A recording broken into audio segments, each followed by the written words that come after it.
So moonga పట్టులో orange colour with all over zari weaving తో వస్తుందండి. శారీ అంతా కూడా మనకి golden colour and silver colour zaris 2 colours use చేశారు. సో ఓన్లీ 5 పీసెస్ మాత్రమే ఉన్నాయండి.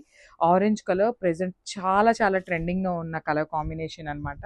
So I will show you the complete look of the sari. సో మూంగా పట్టు వస్తుందండి. ప్లీట్స్ పెట్టుకోవాలి అన్న శారీ డ్రేపింగ్కి కానీ చాలా ఈజీ ఉంటుంది. సాఫ్ట్ ఉంటుంది అనమాట ఫ్యాబ్రిక్ అయితే. ఆల్ ఓవర్ శారీ అంతా కూడా చూడండి beautiful zari lines followed by the temple design లాగా మనకి వీవింగ్ లో ఇచ్చేసారు. అండ్ బార్డర్స్ కూడా 2 సైడ్స్ మనకి ఈక్వల్ సైజ్ బార్డర్స్ వస్తాయండి. సో నేను ఒక్కసారి నేను డీటెయిలింగ్ బార్డర్ చూపిస్తున్నాను చూడండి. సో ఇది వచ్చేసి మనకి గ్యాప్ బోర్డర్ ప్యాటర్న్ లో ఎలిఫెంట్ అండ్ పికాక్ డిజైన్ తీసుకొని హెవీ వీవింగ్ తో వస్తుంది అనమాట బార్డర్ కూడా. Coming to the pallu part, pallu కూడా మనకి రిచ్ పల్లు వస్తుంది with complete golden colour zari checks. And blouse వచ్చేసి dark violet colour with butis ఇచ్చారండి. శారీ అయితే చాలా చాలా హెవీ లుక్ ఉంది. బ్లౌజ్ అయితే మంచి సింపుల్ లుకింగ్ బ్లౌజ్ ఇచ్చేసారు. So you can go on with this blouse. Only 5 pieces మాత్రమే ఉన్నాయండి. గ్రాప్స్.